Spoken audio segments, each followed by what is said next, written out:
Hey, my friends, we will be right back to the show. But I have a question for you. Are you struggling with the impact of childhood trauma? Well, know that you're not alone. I'm here to let you know that I'm starting a brand new weekly coaching group that includes a year of life coaching, accountability, support, habit and goal setting, and more. I'm starting a waitlist for the group right now, and I'm only taking a handful of people. And I'll let you know that through this personalized coaching, we'll work together to help you understand how your childhood trauma has shaped your beliefs, behaviors, emotions, and will help you create a roadmap for healing and growth. Right now, you can schedule an absolutely free coaching session with me and get put on the wait list if you go to thinkunbroken.com. My friends, it's your time to turn your trauma into triumph, breakdowns into breakthroughs, and become the hero of your own story. And I'm here to support you in doing that. Just go to thinkunbroken.com to register for a free coaching call with me and to get put on the wait list for the brand new weekly coaching program. Hey, my friends, we will be right back to the show. But I have a question for you. Are you struggling with the impact of childhood trauma? Well, know that you're not alone. I'm here to let you know that I'm starting a brand new weekly coaching group that includes a year of life coaching, accountability, support, habit and goal setting, and more. I'm starting a waitlist for the group right now, and I'm only taking a handful of people. And I'll let you know that through this personalized coaching, we'll work together to help you understand how your childhood trauma has shaped your beliefs, behaviors, emotions, and will help you create a roadmap for healing and growth. Right now, you can schedule an absolutely free coaching session with me and get put on the wait list if you go to thinkunbroken.com. My friends, it's your time to turn your trauma into triumph, breakdowns into breakthroughs, and become the hero of your own story. And I'm here to support you in doing that. Just go to thinkunbroken.com to register for a free coaching call with me and to get put on the wait list for the brand new weekly coaching program. You're listening to the Think Unbroken podcast, and I'm your host, Michael Unbroken. I'm an author, speaker, coach, and advocate for adult survivors of childhood trauma and abuse. In this podcast, you will learn how to transform your trauma into triumph, turn breakdowns into breakthroughs, and go from victim to being the hero of your own story. You can learn more at thinkunbrokenpodcast.com, and of course, check us out on Apple Podcasts and Spotify at Think Unbroken Podcast. Nikki and Michael, thank you both so much for joining me today to talk about resilience. I'm really excited for this conversation. Yeah, for sure. Thank you for having me. So I thought that we could do quick intros in case some of our listeners don't know who we are. Michael, do you want to start us off with a little bit about you and your show? Yeah, sure. I have a podcast called Think Unbroken Podcast. We've been around like 6 years, 700 episodes, interviewed some of the greatest minds in trauma and mental health on planet Earth. And it's just been my journey. Had an ACE score of 10, homeless drug addict when I was 12. Come from a very, very abusive family. I kind of chased money in my early 20s, became a millionaire by the time I was 25, wasted it all, became morbidly obese, smoked a bunch of cigarettes, did a bunch of drugs, destroyed my life. 13 years later, been able to coach thousands of people around the world. So, so much of it is just about helping people get out of their own way. I love that. And ACE scores is something I think we should definitely talk about in a bit. So I'm glad that you mentioned that. Nikki, do you want to give us a little intro on you and your show? Sure. Hello. I'm Nikki Eisenhauer, and I'm from Emotional Badass, where Moxie meets Mindful. I've been a psychotherapist and a life coach for 17 years. I work with trauma. I work with addiction. I work with grief and loss and highly sensitive people in my own story. This is a placeholder for a multi-track sequence to be used with Then I was adopted. templates. I was molested. I grew up. I put him in prison. I have no contact with my family. It's been my passion to help have more conversations on my show to spread emotional intelligence. I think it's a tragedy that we don't get, excuse my frogginess today, y'all. I think it's a tragedy that we don't get more basic, grounded, how to take care of ourselves, just emotional intelligence, conversation, language.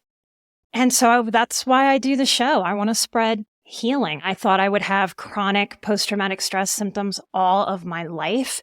And I'm happy to say I no longer do. And so I want everyone out there to know that no matter what you've been through, healing is possible. And when you figure out how to walk your healing path, it's not just possible, it's probable. Like you almost can't not heal when you put one foot in front of the other and just keep going.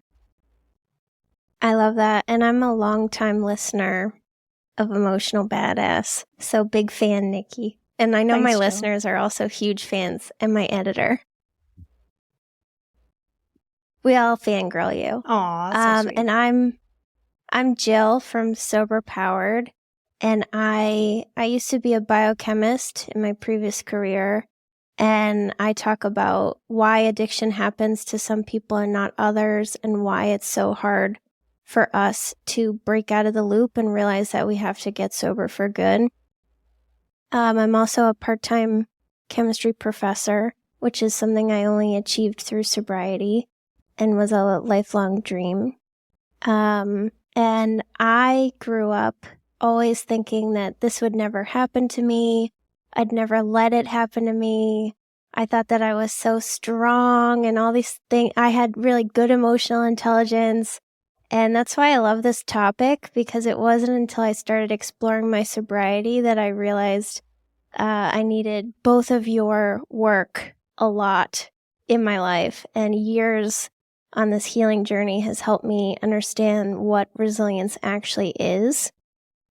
So I'd love to hear it from your perspectives first and then discuss it. Nikki, what do you think resilience means to you? What is it? So very simply, resilience to me is the ability to, I think so much in life when we don't have skills, coping strategies, language to use to describe how we are, who we are, what's going on with us, life throws something at us and we sort of splat and pancake on the ground if we don't have resiliency. And so resiliency really is the quality of how we actually start to learn how to bounce instead of splat so that we can bounce through what's difficult in this life. And it's really a skill. I think it's wrong to think that resiliency falls out of the sky and we either have it or we don't. These are skills that are so learnable. I love that analogy.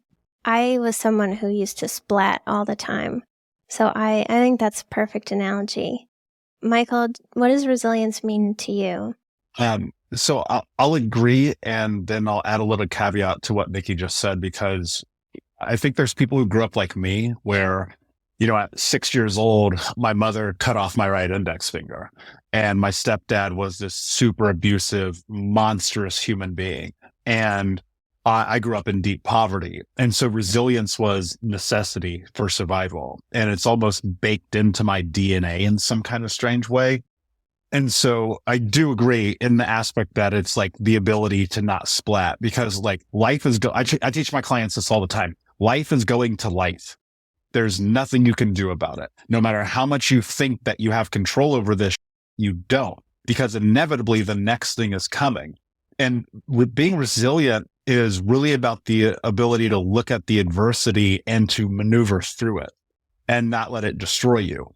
Because it's fascinating to me. If I go look at a lot of the people I've coached who have massive success, it's not that everyone that I've worked with and every person, you guys included, aren't resilient. It's just there's some people who can leverage the skill, like Nikki put into place, the skill of resilience to recognize what's in front of them, to then bend the world to them instead of them bending themselves to the world, so they can navigate what's in front of them. And most people think resilience is like, I'm going to get out of bed and go run 10 miles today, which maybe it is for you, but for most people, it's not. It's like, how do you deal with that comes along with this journey in a healthy and productive way that isn't about these coping mechanisms where you're like, life is hard. I'm going to get drunk, hook up with some stranger off the internet, smoke cigarettes, be morbidly obese and eat fast food because of the pain of life. And I think resiliency is the ability to forgo the instant gratification of the thing that we need that satiates the pain that we have inside. And instead to face that, deal with it and come out the other side. Absolutely. Absolutely. I think what you're talking about really are the skills, because when we can start to see those life things as, all right, this is going to teach me something. What is this going to teach me? Then we get stronger. Those life things become the emotional, mental weights that we lift to get stronger. And I think so much in our society, and this is so unfortunate. I think so many people get out of childhood with this idea that, well, I should be able to control everything, and therefore I'm failing when I can't control everything. I can't control everything internally. I can't control everything externally. And so is resiliency just kind of faking like you know what you're doing and moving through? It's so much more than our self-care. Like you said, Michael, like, yeah, okay, waking up and running is a way to maybe be resilient for life and kind of seize the day and maybe part of your self-care. But it's going to be in the nitty-gritty. Like when you fail, you know, when life just kind of shows up and smacks me across the face real hard, like it tends to do every now and then. Mm-hmm. It's how am I going to receive that? And right there in that moment is where we make the choice to go into feeling, I think, victimized by life, which is so easy to do, or lean into how is this going to help me grow in resiliency? And I think that's a real mindset. So I'm talking about resiliency as a mindset, as a strategy for life, as a way to look at the problems that arise, the ones that we cause because we're human and we're flawed and we make mistakes, and the ones that just happen and are entirely unfair, but just happen. Yeah. Well, and Jill, obviously I want to hear your thoughts on what resilience is too, but like, I don't think anything about life is fair. And I think that when you come into it with that perspective, which so many people do, then you go down that spiral of victimhood. And it's like, instead of being resilient and working through the chaos of the thing that's in front of you, it's like, life isn't fair. I'm like, yeah, no. So tell me something I don't know. And instead of us being weak and coddling each other all the time, it's like resilience is also in your community. Like I want my friends to be like, dude, you're letting yourself down and we see it. Like I want my friends and my partners and my family to be like, hey, life is hard. We get it. And this isn't pull yourself up from your bootstraps, because I don't know that necessarily is always the answer, but it is like address the thing in front of you, please. Because if you don't, then Nikki, like you said, then you're in victimhood. And to be honest with you, and this is where I always get canceled. So let's just get this out of the way early. If you want to be the victim, nobody cares. So stop complaining. Yeah, I'm very anti-victimhood because it doesn't go anywhere. It leads to misery, and to continue to give into it.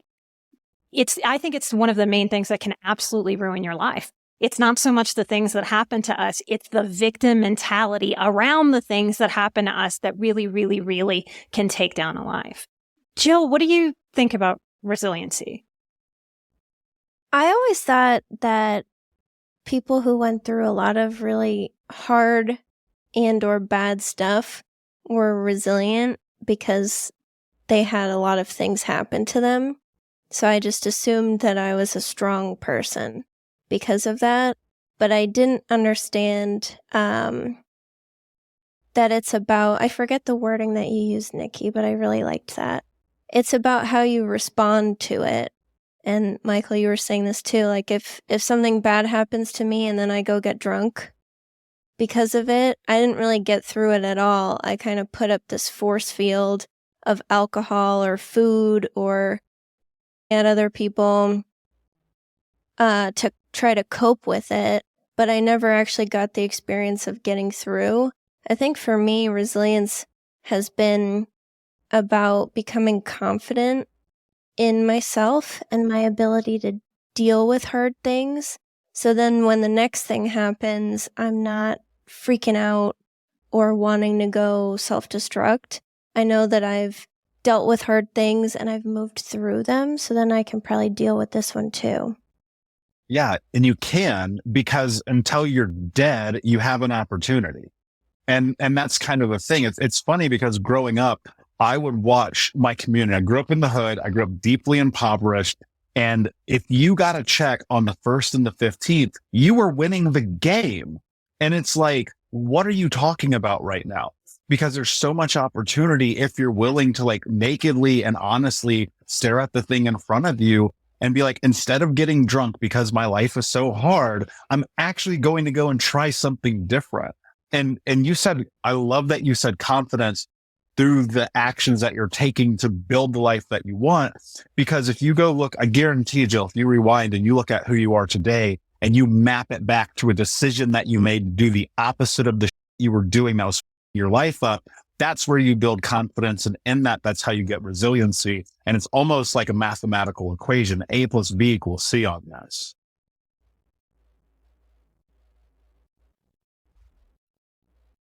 And what do you guys think about certain situations? Like when you were saying that, Michael, I reflect back on times that have made me feel the urge to self-destruct. And sometimes you just have to remove yourself from a triggering situation. Like for me, that was always triggering jobs or jobs where I felt badly about myself when I was there. Do you think that sometimes it's just about changing your environment or changing your situation? I think it's helpful. You know, I can map back my life becoming incredibly different based on literally like moving. And I advise my clients constantly. I'm like, move, like leave the place where you have spent your entire life in the chaos and leave. And I think that can be a really practical element of the journey. I mean, I know, Nikki, you don't live where you grew up. Jill, I don't know if you live where you grew up, but I'm guessing probably not, right? Not in the same house, not in the same neighborhood, not in the same block. And it's like, even if you move 30 minutes away, like so when I was in my teens, I got expelled from school 3 different times and in high school. And the last time it was because I was selling drugs and I got busted because I was a really bad entrepreneur when I was 15 years old. And so I ended up like recognizing, like, if I don't change this immediately, I'm going to end up dead or in jail. And so I made a decision. I stopped hanging out with my friends, and it was isolating and it was lonely and it really sucked.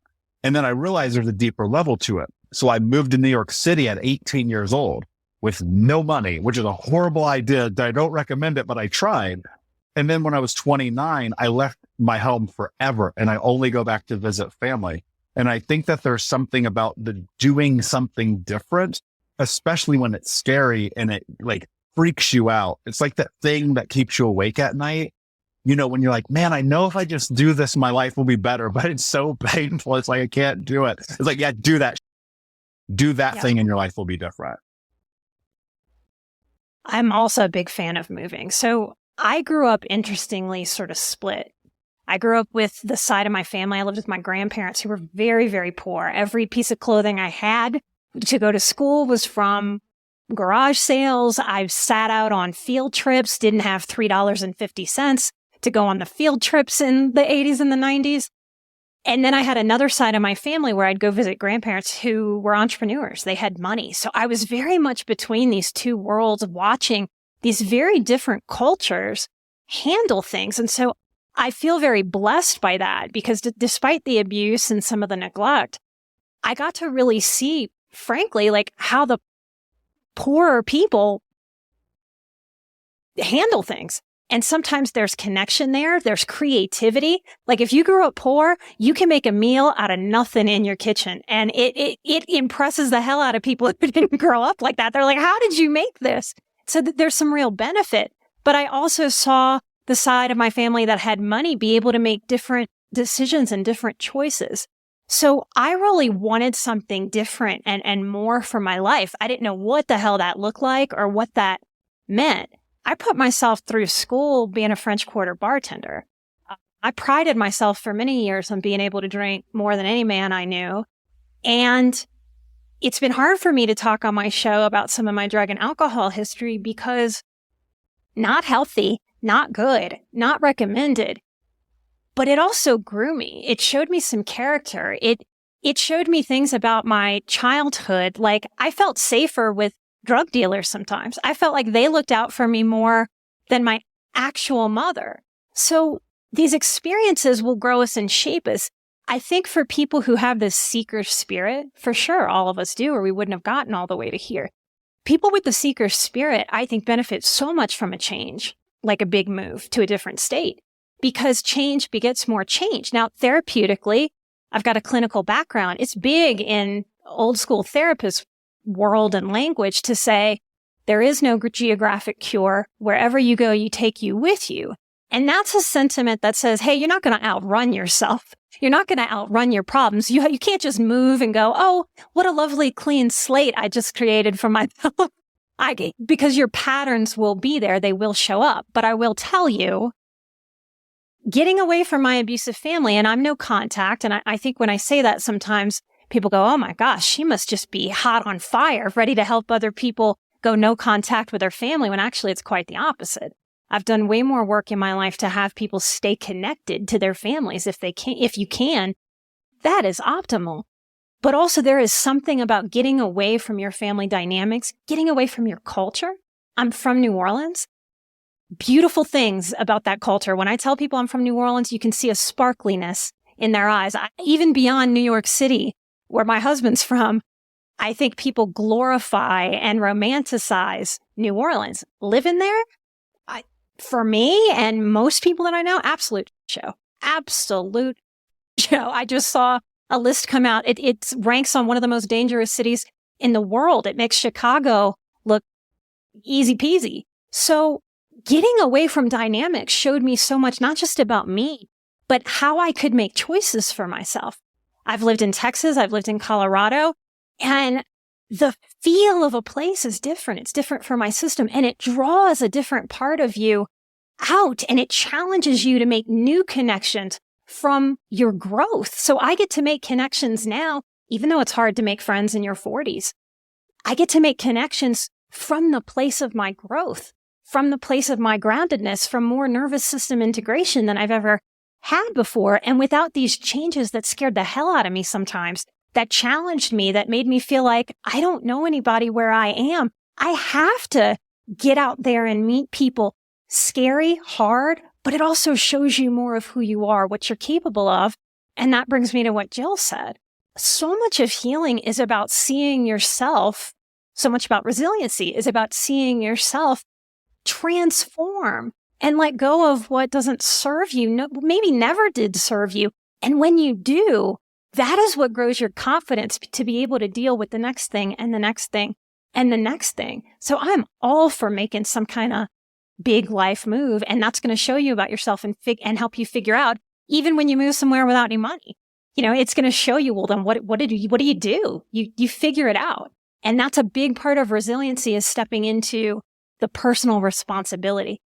I've known for a long time, ain't nobody going to show up and save me. There are no white knights. It is all going to come down to me. And if you feel that call in your spirit to go somewhere else, get the hell out of wherever you are and go. Yeah. And there's freedom in that. And you saying that, I thought of something very, very important in my own journey. When I was 18 years old, before I'd moved to New York City, so my mom was manic depressive, bipolar, schizophrenic. She was a drug addict. She basically melted her own brain, right? I mean, you can go measure the data around high levels of drug usage, especially pharmaceuticals, and see a direct correlation. And she was definitely a victim of a lot of the drugs that were being sold in the 90s, many of which we've seen movies and films made about. And she was an addict to her core. And one night she attacked me. My mom had hit me 8,000 times. And you two have both met me in person. I'm 6'4", 220. I'm a linebacker, right? I never in my life had touched my mom one time. And this night she comes into my room and she attacks me. And I push her to the ground and I stand over. I'm 18 years old. I said, if you ever touch me again, I'll kill you. And I meant it in that moment. And I told her, I'm done with you. You're out of my life. And at 18 years old, I made the hardest decision I've ever made in taking my mother out of the equation forever. And I see so many people who are victimized by their parents who are 28, 35, 48, 62 years old, still trapped in those relationships. And they don't recognize that sometimes it's literally your own mother, which is one of the causes of your stuckness.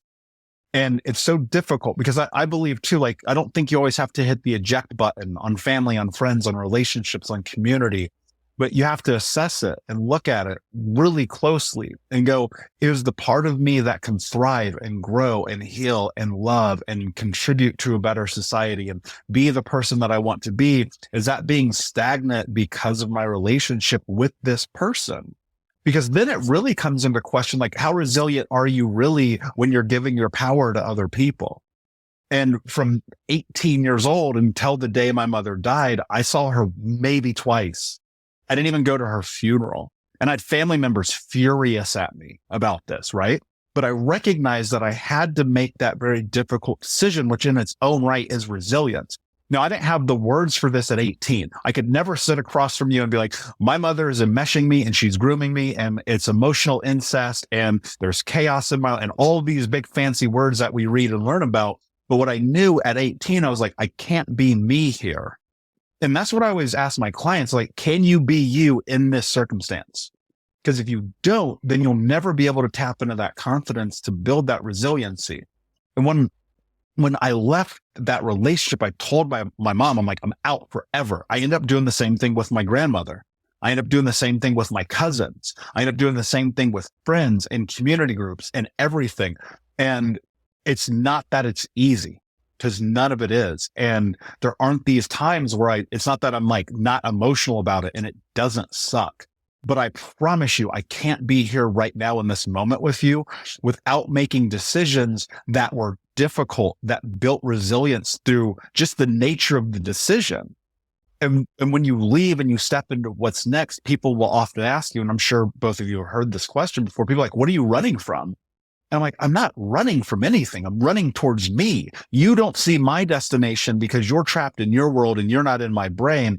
But I know that if I step into this on the other side of it, something will come of it. I don't know if that's always necessarily going to be good, because sometimes I get hit in the face with a baseball bat.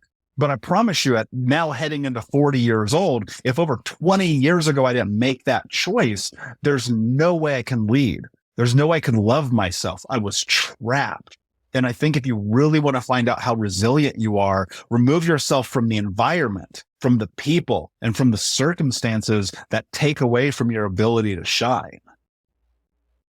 I think pattern recognition is very important too. You guys are making me think about how some people, they go home to see their families, or they go to like a high school reunion or something, and they revert back to behavior and like a way of speaking and acting that they haven't done in a very long time. And I've seen people act like that, and it's like, wow, that's so weird.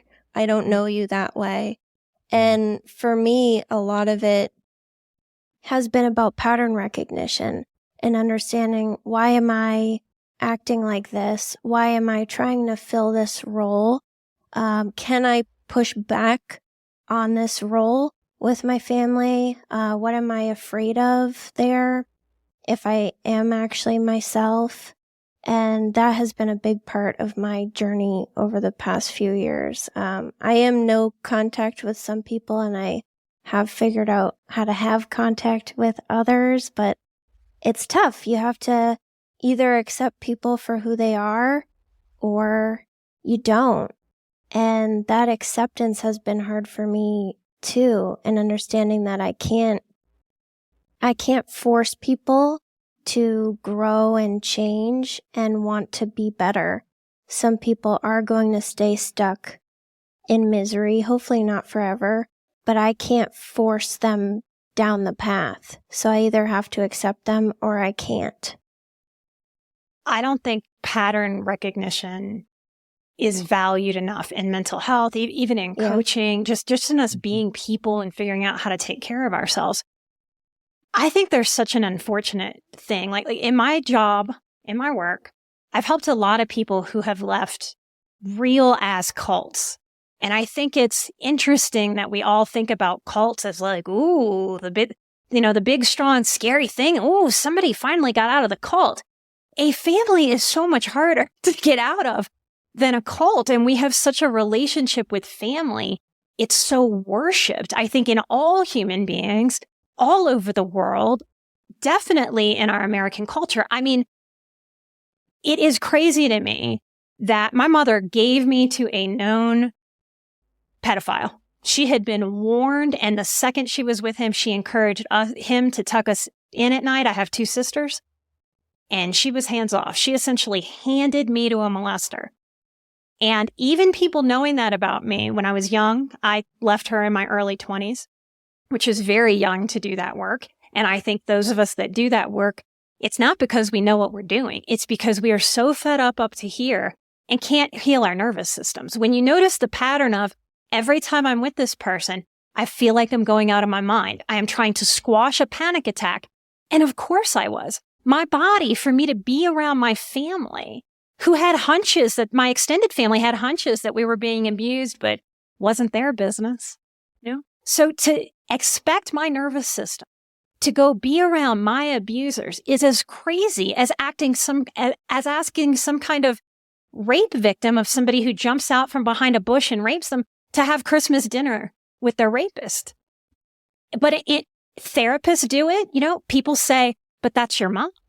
But that's your mom, as if their brain glitches and they can't think beyond, but that's your mother. What do you mean? And that's the thing, like Michael said, that family and society will do. But surely you're going to go to her funeral, aren't you?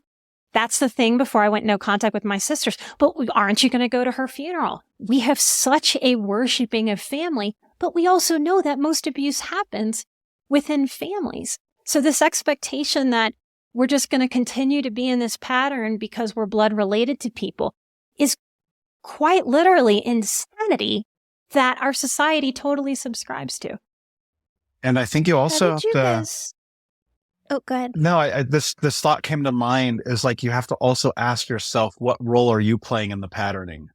And I think that that's a really, really difficult thing for people to sit in, because within that comes personal responsibility.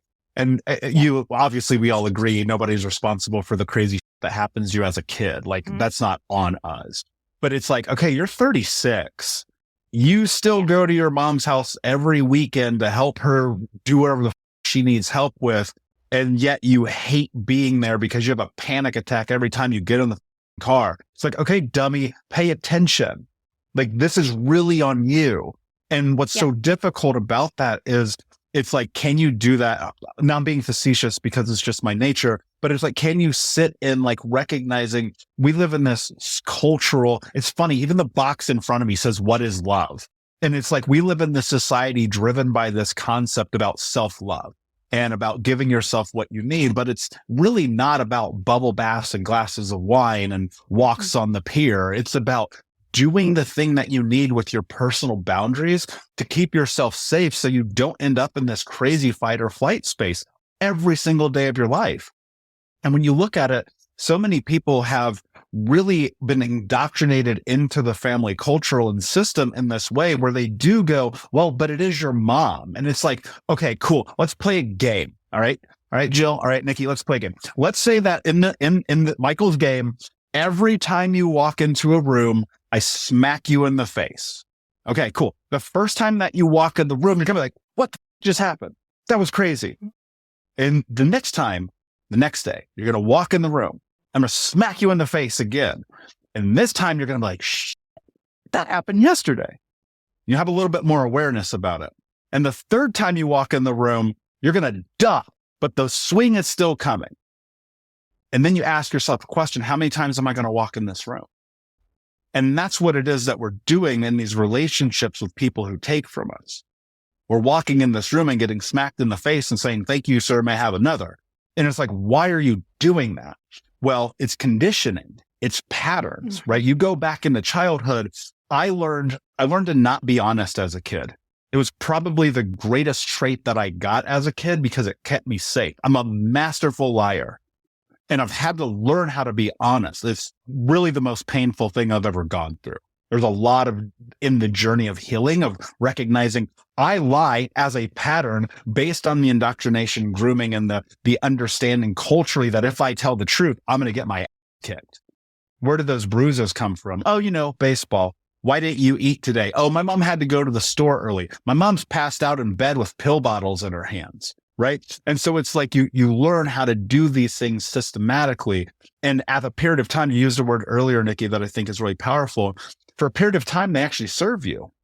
Like we always are asking this question right now, what serves me, what doesn't? And it's like most things actually don't. Like the vast majority of the things that we convince ourselves are serving us actually don't. But some things do, like being a liar. And then what happens is you recognize that pattern disrupts your relationships, your friendships, your health, your finances, your community, everything that you want to have in life. And then it's like, at what point are you going to take accountability over today? And if you can recognize those patterns, if you're willing to be honest with yourself, which is incredibly difficult, because it's like, I look at my life and I'm going, at 25, I wasted $1 million. I'm 350 pounds, smoking 2 packs a day, drinking myself to sleep, $50,000 in debt. My car got repoed. I'm cheating on my girlfriend. And my little brother says, never talk to me again. You're not my brother. Maybe there's some patterns in there, dude. Right. And then I look at my life all these years removed. And it's like, if you can be cognizant of the things that drive you based on the foundation of understanding that we're the sum total of all of our experiences leading to this moment, throughout that process, you'll find freedom. And that's what we're all seeking. I want to be free of the abuse. I want to be free of the alcohol. I want to be free of the toxic relationship. I want to be free of the chaos of my own doing. And it's like, if you can recognize that pattern, I love that you said that it's not talked about enough in coaching and therapy, because you're dead on. And I think people really have to be cognizant of that and like create a frame of references that their patterns are based on their beliefs. And if you can get those two things in synchronicity, it's like life can be good for you.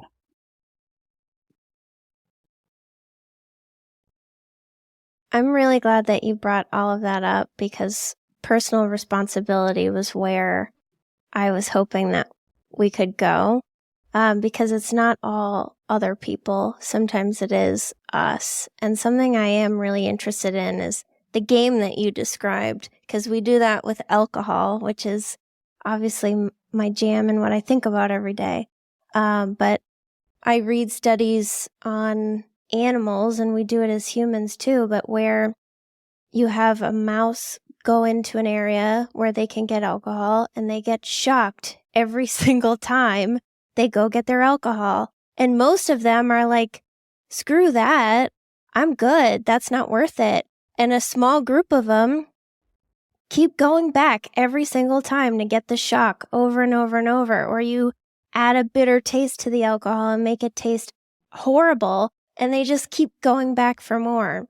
And I think that's really interesting. And I think sometimes we can get, I don't know if the word addicted is right, but we can get stuck in chaos, and it becomes comfortable and familiar, and it's hard to pursue something different because you're just so used to chaos and everything else feels boring.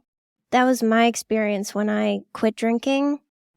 The first time that I did, before I drank again, I thought that sobriety was just boring, and only boring, lame people don't drink.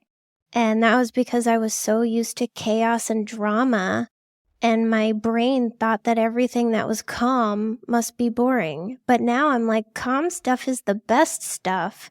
And now, my nervous system is healed and I can enjoy peace. But in the beginning, I only wanted chaos, and I would chase chaotic jobs, chaotic relationships, just to fill this need and make me feel comfortable. And then I would blame everybody else for my situation, because I was always the one that things were happening to. I always got the bad job, always got the bad relationship, always had the bad friend. And it took me a long time to recognize my role in all of that stuff coming my way. Well, and that's big in resiliency. So I think resiliency is a lot of connecting with your power to choose. Because again, like that stuff doesn't fall out of the sky. Like you accepted those jobs. You actually pursued them and applied for them. It's hard to sit in the mirror and go, all right, how did I get here? A giant didn't just drop me out of the sky right here in this spot. I have made so many choices to get here. My choices in how I'm thinking about it, my choices in what I'm allowing in my life.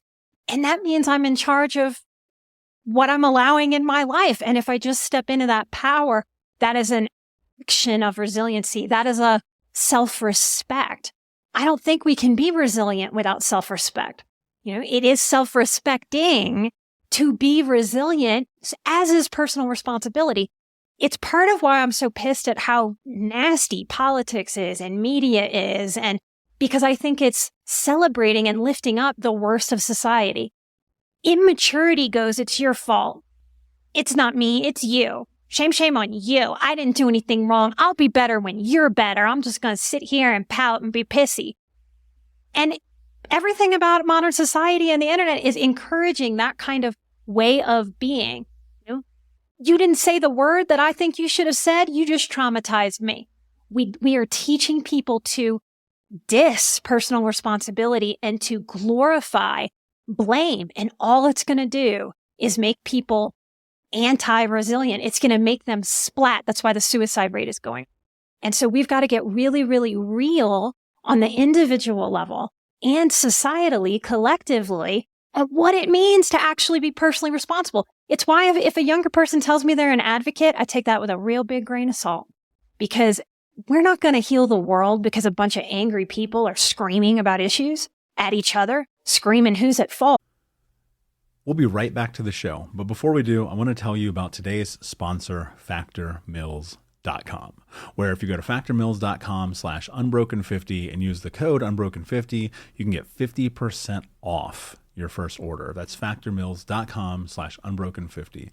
If you're like me and you are a person who is busy trying to create a life, heal, work on their health, wealth, and relationships, and not to mention deal with the day-to-days of normal life, you do not have time to be going to the grocery store and trying to figure out what you're going to cook every single day of the week. In fact, one time I did the math and I realized I was spending over 15 hours a week at the grocery store and cooking. When I added Factor, I got to use that time for myself, for my family, for my friends, for my community, and for my business.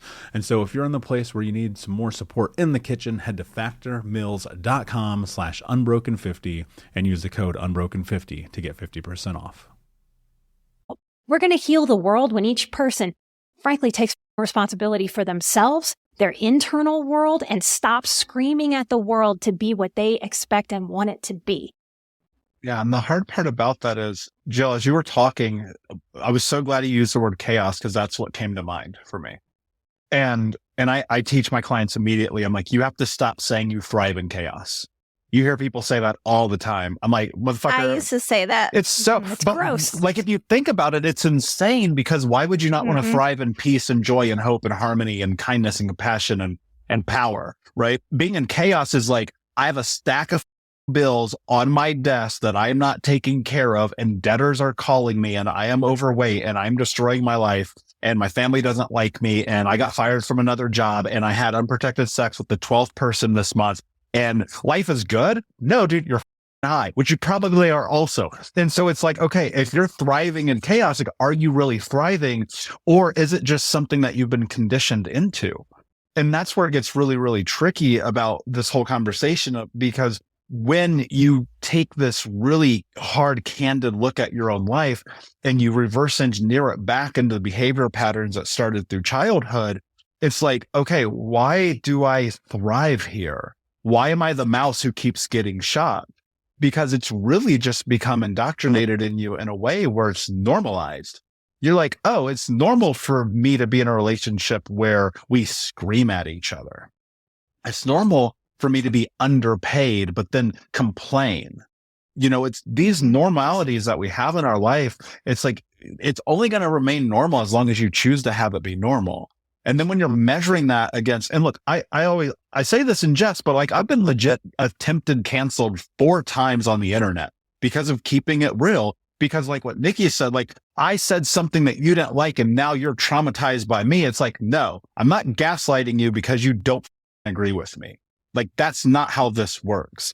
I'm not a narcissist because you don't like the way I speak. Like, that's not on me. Like, that's your own you have to deal with. And I think if you can kind of put that curtain up and remove the blinders from this reality that's, I don't know what kind of simulation we're in right now. This program's not running very effectively. I hope we can figure it out in the near future, because it's driving everybody a little bit bonkers.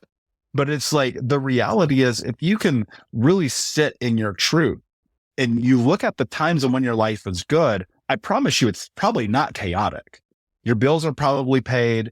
You're taking care of your health. You're eating good food. You're not in a relationship. Chances are you're probably actually alone, which is where a huge portion of this healing journey is. It's like, can I go out on my own and discover who I am on this quasi vision quest, while combating the reality of the world that is always knocking on your door with cupcakes and flowers and telling you it's okay that your life sucks. Like, okay, is it?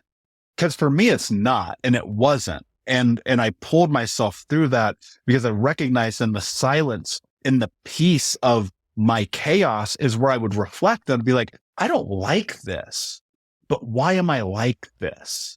And that's the thing that people have to leverage. Yeah, I was that person that said I'm addicted to chaos all the time. And I still, in healthier ways, seek out chaos and drama. Like, I'm really excited for the Golden Bachelor later this month. I don't know if you guys are going to watch that. No. But in my group, we're preparing all month. We have a group chat. In my sober group, we're ready for the Golden Bachelor to get some chaos. And that's also why I like teaching, because it's chaotic, it's very stressful, and it's very busy. So I've found ways to kind of create that busyness, but then also enjoy the peace in my real life. But that was very hard for me to let that go and to stop blaming other people. When I first quit drinking, I wrote the most dramatic, resentful memoir that thankfully no one has ever read, because it would be so embarrassing. I tried to get it published too, and no one wanted to publish it or even discuss it with me because it was so dramatic.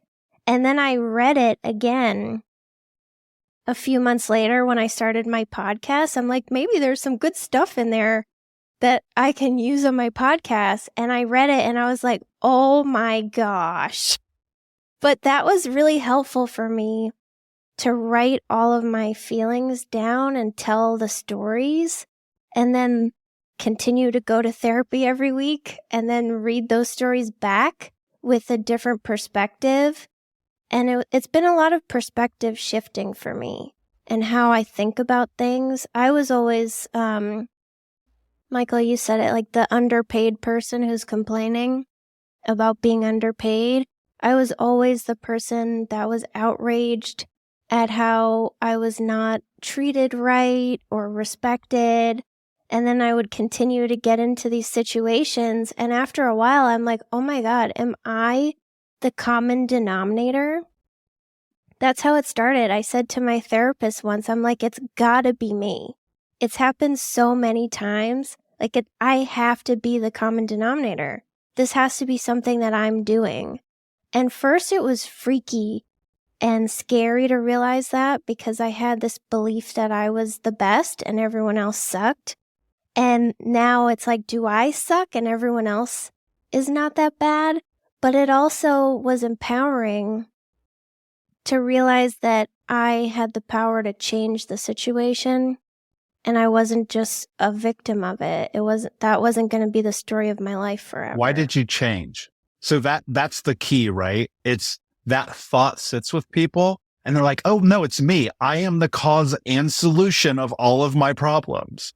So why did you do something about it? That's a really good question. I think I just felt really embarrassed.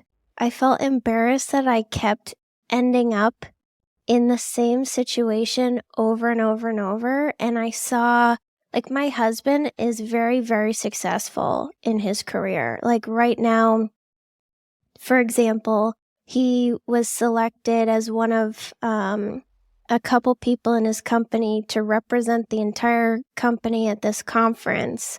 And he was like on the slides as the representative, and he's extremely successful. And I saw him rise up in his career with no drama and nothing bad happening. And I was like, well, he's a man. That's what I said for a while. Standard. And then I watched. Yeah, that's what I said, though. I'm like, well, he's a man, okay? It's not the same. It's because I'm a woman.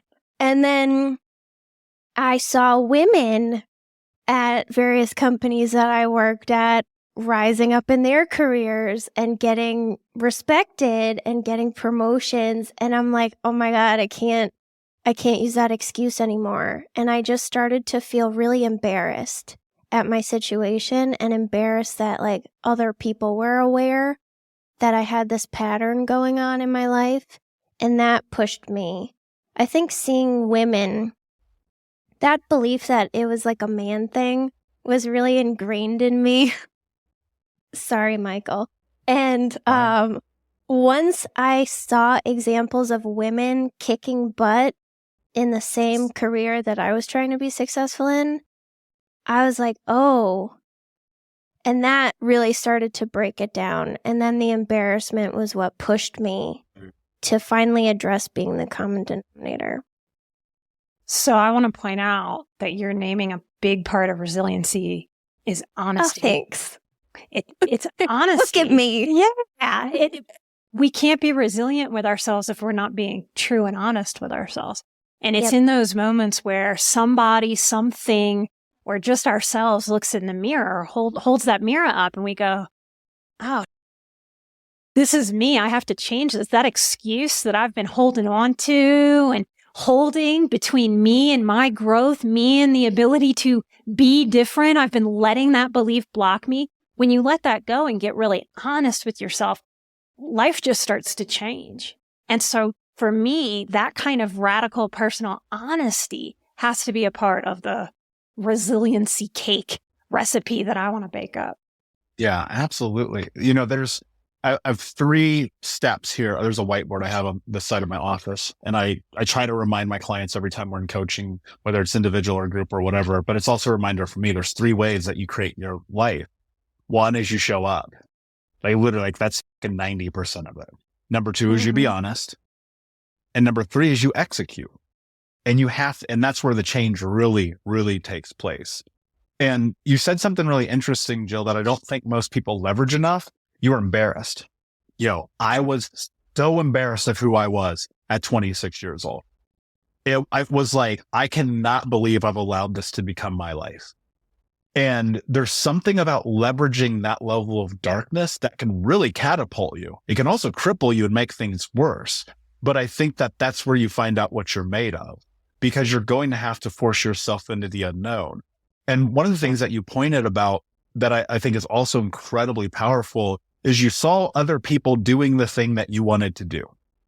And that I think is the reality, because like I know women who are in my industry, they're making $10 million a year. Like they're crushing. And I'm like, okay, so maybe the conversation isn't as gender as we thought it might be. Maybe it's your skills, right? And skills have utility. But then where's the scapegoat if it's about my skills as opposed to the gender?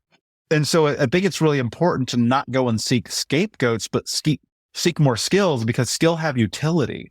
And it's like when I look at this journey of mine, there are moments where I sit in it and I'm like, how the did this even happen? Like last year, I was on a New York Times billboard twice in 6 months. One of them was the NASDAQ, that giant billboard. And I'm like, how did this happen? Well, when I was 18, I told you guys I moved to New York City. I was in Times Square one day and I said to myself, I will be on a billboard in Times Square one day. Like that was in my psyche. It was just planted, ingrained in there. It took 20 years, right? It took 20 years for that to happen. But the thing that I'm always trying to leverage in this growth journey is like, can you be patient? Because even with resiliency, you're going to f up. You're going to make huge mistake. We all still do. All 3 of us. I won't put words in your mouth, but you're all shaking your head. If people are listening, you can't see this. And the reality is like, I know, even though I'm like the trauma coach guy, like I'm going to f up. Like, oh man, should I really have said that? Oh, did I coach that person the right way? I can't believe I ended that friendship like that. Oh my God, blah, blah, blah, blah, blah. And we're humans. We're having a human experience. And it's like, can you take it a little easy on yourself and ultimately filter life through here's kind of how my thing all changed. I just started asking myself this question. Am I taking care of myself, or am I taking it easy on myself? Because those are not the same thing. That's really powerful. I like you naming embarrassment. Like, I think we're living through a time where kids are being raised to like never be embarrassed or never feel shame. And I'm a big believer that all of the feelings, even the deeply uncomfortable ones that we don't want to feel, have utility. They teach us something. I'm divorced twice. I was mortified to be a therapist, to want to have a healthy relationship, to have gone from a sociopathic partner to a better partner, but not a healthy partner. My people picker was broken, and I didn't like that about myself. It was embarrassing. And I think the stuck point that a lot of people hit and kind of shrink from instead of transversing and overcoming is, isn't it true that we're embarrassed to stay the same, and then also we're embarrassed while we're changing? And so if you can just embrace, screw it, I guess I'm going to be embarrassed. I might as well be uncomfortable towards my greater good than sitting in the muck of whatever I'm sitting in right now. And that's just a shift that brings you towards resiliency instead of complacency. So I think if something has if resiliency has an opposite, it might be complacency. Just like sitting down right where you are. And it's why they're so anti-complacency in Alcoholics Anonymous. Because if you're complacent, the hell are you doing? You're sitting there like a lump and you're letting your life pass you by. And so resiliency is really grabbing that and going, oh, no. I refuse that for me. And no matter how embarrassed, no matter how much shame I have to work through to get to the other side, I'm willing to do that for myself. And that's where it starts to be a self-respecting practice to be resilient. And that's your belief system. You have the best analogies. Thank you. I mean, and that's a belief system, right? Because if you believe that you're destined for this life, that will be what you have. And I think changing that internal dialogue is very, very important because, we've all gone through it, especially if you come from backgrounds where you're like, you've had sexual abuse and you have a high ACE score and you were a homeless kid. And like you, all my clothes came from the Goodwill and church and shelters. And it was really embarrassing. To this day, I will not wear used clothes. Like I refuse it. Right. But it was like, I was so embarrassed as a kid and so guilt, like that shame and that guilt actually carried more weight than opportunity. And it wasn't until I changed the dialogue in my own head was I able to start tapping into something different. And I don't think I'm anti-affirmations. And the reason that I say that is because I can't sit here and be like, I love me. I love me. I love me. I love me. And then I love me. Like it doesn't work that way. But I can be like, I love myself enough to create a belief system which allows me to go and create the life that I want by taking action. And so again, that's that execute phase. And if you're trapped in the shame and the guilt and the pain and the suffering of the past, I don't know how you can be resilient other than just enough to survive, which all of us have been in. And you change that thought process in your mind, you have this psyche shift. And then you have this thing about these rewirings of your brain happening in real time by doing different things through a different outlook. And then 18 years later, your life is very different. And I think in this conversation too, you have to leverage some patience. You have to give yourself some grace, but not grace in this way where it's like, I'm tired. I worked hard today. I'm not going to do the thing. But it's like, no, I went hard. I'm exhausted. I actually need to rest. And it's like, can you differentiate like who you really are and what you really need? You guys are talking a lot about self-respect, and I think that's so key. And it's hard to get there when you're deep in whatever it is. Trauma, you're drinking, toxic family or toxic relationships. It's hard to respect yourself and feel like you deserve anything more than the crap that you have. When I was drinking, I thought that I was the biggest piece of shit in the whole world, and I only deserved the worst things ever. So it's really hard to get to that self-respect spot where you can push yourself to set good boundaries and take care of yourself and make good decisions. And I think, Michael, you keep emphasizing patience. And I don't think a lot of us are very patient. At least I see that a lot. Like, people quit drinking and then like 2 or 4 weeks later, they're like, okay, where's my good life? Like, why isn't everybody treating me better and acting as they should? Why don't I feel amazing? Why haven't I lost a bunch of weight and got a promotion and a big raise? And for me, like, I didn't think sobriety sucked. I liked it most of the time. But if I look back on the first year of my journey compared to years into it, I'm like, wow, that was a big healing journey. I thought it was awesome, but I was still doing a lot of work then. And I think that we don't consider how long this can take. And I try to encourage people to reflect on like how long you sat in those patterns and reinforced them, or how long you received the conditioning that you did. And it's going to take time to undo all of that. But it doesn't mean that the process has to suck. And I'm also anti-affirmation, by the way. So I appreciate you saying it. I'm big on inner child work. Like, if I take the example you just gave, Jill, when Michael's talking about patience, to me, that's an immature part of us. And if we had struggled when we were young, we have some psychological states that are just stuck at some younger spots. I love inner child work because I've never found anything else that helps grow those up so that we aren't letting the inner children inside of us drive the bus of our life. All of us will recognize the kid in the back seat on a road trip that's like, are we there yet? Are we there yet? Are we there yet? So it's a very childlike way of being to expect ourselves to be there in an amount of time that makes no sense for getting there. We might be driving 4 states over. 10 minutes in, the kid's like, are we there yet?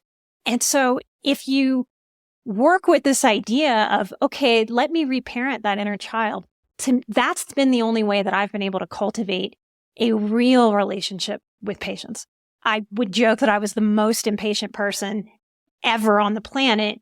And now I have such a deep, deep patience for myself, for other people. There's a time and a place to not be patient and go, no, this needs to happen right now too. But there's so much power in my wise woman self, or if I was talking to Michael, his wise man self, tapping in and going, hey, sweet girl, hey, sweet little boy, I know you want to be there yesterday.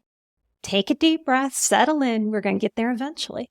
And just like if I was babysitting somebody's toddler, I would know, okay, I can't just say it one time to this toddler. I'm going to have to repeat myself, and I'm going to have a lot of patience as I repeat it, because that's how that child learns it.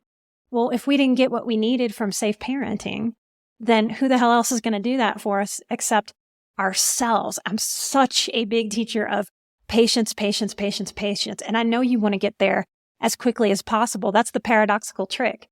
You bring patience to it. That's actually the thing that's going to help you get there faster, but it's never as fast as we want, ever, ever, ever. And if you can accept that, there's more peace and freedom.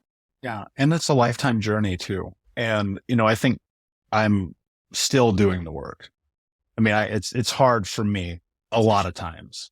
And there's days where I'm like, I don't want to do any of this. And there's days where I'm like, I actually did the math one time, and it's disgusting, where I spent literally, I did the math because I had to know. I've spent $300,000 and over 11,000 hours of my life on my healing journey. And I'm still doing it.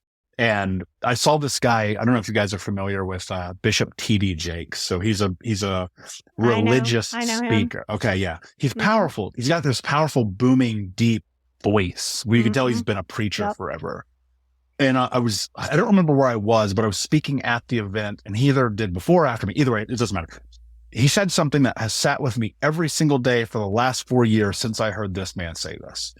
He said, new levels, new devils. And it is like, as you go down this journey, you will heal and you will uncover. And as you heal and uncover, there will be another layer and another layer and another layer. And I don't know that the journey ends. And I think you can get to this place where you have a ton of regulation, where you feel super good, where life is going in accordance. Like, I love my life. My life is amazing compared to what it was. I get to write books and speak on stages and host a podcast and blah, blah, blah, blah, blah. And it's like, that's so much better than getting high and having sex with a stranger in the back of a Walmart parking lot. It just is, right? Not that there's not joy in both, but I'm just saying when I look at my life now, it's a lot better. And so you look at that and I'm like, okay, cool. But now what's the evolution? What is next? What is the revolution of this life and this experience? It's like, yeah, okay, you want a deep sense of love with community and with friends and with a partner. You want to be very successful in business and make millions of dollars a year or not, whatever that thing is for you. But you want to feel fulfilled and like you're contributing and that you matter and that you can look in the mirror and ultimately be okay with the reflection. And there's days where I'm like, all of this. And that is a reminder to me that there's still work. It's not done because you listen to a podcast. It's not done because you went to therapy or got coaching or read my book or any of the other things that people do. It's like the movie Groundhog Day is a great analogy for life because you're going to wake up tomorrow and it's a reset and you're going to have to do it all over. And maybe you don't need to yoga and meditate and ice bath and journal and all the other things. Maybe today is like, I just need to go like do something for me. And I think if you can get to that place and be okay with the fact that there's days where you're on the healing journey and there's days where you're not, but knowing that simultaneously you'll be doing both forever, there's freedom in that. At least there's for me. Oh yeah. It's not a destination. It's a continuous journey till we are dead and gone. And to be able to connect with that as a positive, as a gift, as an opportunity, instead of some kind of big ass burden that we have to carry around is part of being resilient. So how do you get there? Okay, that's a great point. How do you get to the point where you're not carrying it as a burden? I think you get sick and tired of carrying the burden. Just like if you were carrying a 100-pound sack, at a point you go, why the hell am I carrying this? Do I need to carry this? Is there a way to lighten this load? And so I think that seeker spirit and insight guides us. Like in AA, they say, are you sick and tired of being sick and tired? And we all will hit that point. It's just some people will interestingly have more comfort in the pattern of risk, like having sex with somebody in the Walmart parking lot, instead of the risk to vulnerability, the risk to have love. And again, when we get radically honest with ourselves, it's, wow, I'm scared to go for this love because what if I lose it? What if it walks away from me and I hurt? When we only focus on the fear of it, it's just going to look scary. If we go, yeah, but what if it's wonderful? What about that possibility? What if it grows me? What if it teaches me? What if it makes me a better version of myself and opens up the world to me? And our fear doesn't really know how to do that. So I think when we get sick and tired, because it feels like beating our head against the wall. You know, like when I was drinking, like I remember waking up in a hotel room closet. I don't even know how I got in there. And then had to sit with myself and go, what am I doing? What am I doing? And if I value me and my inner child, I have got to figure something out. Doesn't mean the next day I had it figured out or started walking a straighter path. It means that there were some seeds in me, and maybe that's just a spiritual seed. When people have asked me, well, where did that come from? It's like, I don't know. I was born with a temperament of a seeker spirit that has made me seek out something. You know, to me, that's some kind of spiritual nugget, some kind of spiritual whisper that just said, hey, do you see what's going on around you? Is this what you want? And I think you get closer and closer as things get more terrible and more terrible. I had an arrest there. I have a drunken public arrest at 10 in the morning. That's hard to do. That's hard to do. So there were things that, again, that embarrassment, mortified at that. And to sit with myself and go, I made all the choices to get all the way to there, and to get sick of the choices I was making, beyond sick of what had happened to me and what I was self-medicating, to get sick of how I was being with myself. Now, I know in me, one of the divine gifts of my entire existence is that my German hard-ass grandmother raised me. And she did not allow for excuses. And one of the tragedies is she died when I was 15. My life might have been very different had she lived till I was 25. It was a very impactful time for me. Then my grandpa died when I was 17. So my functional parents also died when I was a teenager. So I go back to her teachings. I've actually been working on an episode about some of her teachings. She wouldn't allow me to be jealous of other people. She would not allow that. She would say, no, you be happy for them. You're not allowed to covet what they have. And so I had some real nuggets that were instilled in me that helped, that were seeds that, despite all my best efforts to murder those seeds with no sunlight and no water, somehow, just like seeds growing in the middle of a city, like through the concrete, somehow grew inside of me. And I do think that is available inside of all of us. I mean, it's part of why I originally wanted a show, because I knew the power of having those nuggets, those seeds that my grandmother planted for me. And I wanted to be able to help plant those, offer those seeds. Would you like to plant them yourself for other people? And so I think getting sick and tired of ourselves is part of what opens up that path. Guys, this has been amazing. I think we have to do it again. But if I was to ask you, what is one thing that you think someone listening could do to improve their resiliency, what would you tell them, Michael? I think it's very simple, actually. Like, so much of this healing journey is not complicated, and we try to make it complicated. Like, I've interviewed some of the greatest minds in mental health on planet Earth, and often people will herald me as one of them as well. And I'm like, I'm not. This is actually very, very simple. We don't need books that are 400 and 500 and 1,000 pages long. We don't need DSMs for healing. It's do the that keeps you awake at night. That is that internal compass. That's the seed Nikki is talking about. That is the thing that is inside of you. You know what you need to be doing. When are you going to stop lying to yourself? There's a moment in my life that everything changed. I hit this massive rock bottom. And, again, I'm 350 pounds. I'm smoking all the time. I'm drinking all the time. Like, I'm not, by any scope of the imagination, the definition of health. And I'm laying in bed. It's 11 o'clock in the morning. It's a Saturday. I'm smoking a joint, eating chocolate cake, and watching the CrossFit Games. It's like, how is this my life right now? Mm-hmm. And I pulled myself up out of the bed and I went in the bathroom and I'm just looking at my fat, round, jaundiced face. Again, honesty is one of my words, guys. I was fat. I'm not going to lie about it. And I'm sitting here, another bender, another day. I'm just going to get high to make the headache go away. I'm just going to watch porn and cheat on my girlfriend. Another one of these days. Here we are. Good job, dude. Loser. I was a loser. I'm going to be honest about it. And I looked in the mirror and I had this thought, this memory that was so vivid. I was 8 years old and I was living in Indiana, my mom's house, and our power was off. And it's August. It's like blistering hot Indiana summer day. And later in that afternoon, the water company comes to our house. We have a little small manhole cover in the front of our yard. And the water company guy puts his tool down there and turns our water on. We are that poor. We have no electricity and no water in the middle of August in Indiana. And my mom says to me, go across the street with that bucket from the backyard and get some water from the neighbor's house. And so at 8 years old, I go and I grab this little blue bucket. I walk across the street to the neighbor's house. I turn on the spigot on the side of their house. And for the first time, I stole water. And it wouldn't be the last. And I remember being like, when I'm a grown up, this won't be my life. Like vivid, like 8 years old. I'm like, this is insane. No more pill bottles, no alcohol, no drugs, no new stepdads. No, I'm done with this. And I'm looking at my life at 25 heading into 26 and it's chaos.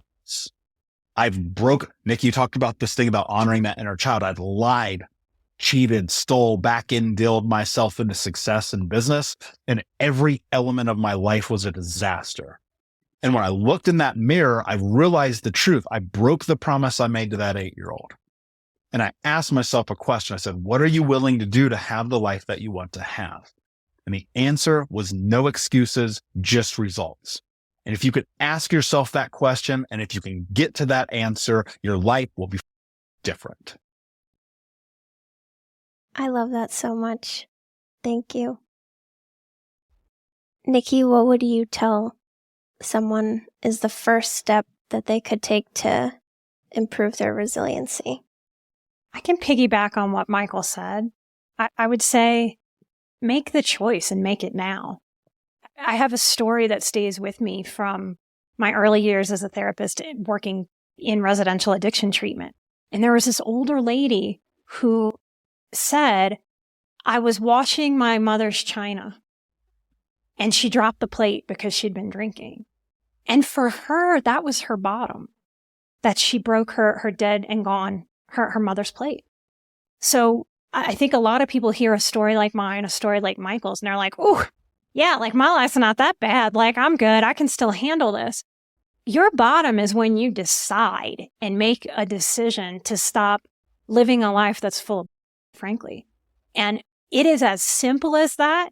Deep down, everybody knows it's as simple as that. And that's part of what drives so much depression in this country. Because when you know that deep down, but your actions every minute of the day are more like sitting in bed with the chocolate cake and the joint, you're depressed. And so if I summarize it, it's be the parent you wanted for you. You know, like these are my words, not Michael's. Michael basically woke up and said, hey, son, I love you. Get your ass out of this bed. This isn't your life. And that accent too. And when we do that for ourselves, I mean, that's really the self-love. And that's what's ultimately healing. Because that's what I missed from my mom. It's what I missed from my biological father. It's what I missed from my adoptive dad. I missed it. And when my grandparents died, I missed it. I felt lost in the world without them as a compass. And so you have to be able to stand on your own 2 feet and become that parental unit for yourself and guide yourself with that respect and self-love. And that is resiliency in action. Rudy has arrived just in time for me to speak on cue. I used to make a New Year's resolution every single year in my 20s. And I would say, I am going to be happy this year. And then every year would go by and I would still not be happy. And I remember when I got to like 27, I started to feel pressure. I'm like, time is running out. I'm getting close to 30. I feel like I have to achieve this by 30. Why can I not figure this out? And that was around the time that I started to get curious about being the common denominator. So I think anyone that's working on becoming more resilient and not self-destructing, I would say be open to your role in it, and your role in the patterns and the things that are happening in your life. Nikki, you use the word immature a lot, and I freaking love immaturity because once I realized that I was immature, I had the power back in my life, and I could fix the problem. So I think it's alarming to realize how you're contributing. Everything's not your fault or your choice, but we do contribute to our situation, whether it's the way we think about it or our patterns. And it's freaky to realize that, but then it's also empowering. So I would just be open to your role in how you think about things or how these patterns keep occurring in your life. And that was the first step for me. So just be open to it. I think we have to do this again with a different topic because you guys are the best. I learned so much. I feel like I got a therapy session. I got a little emotional in the middle when we talked about me being embarrassed. But if we would like to connect with you, Michael, and learn more about your work, where can we do that? Yeah, and this was amazing. I love this conversation.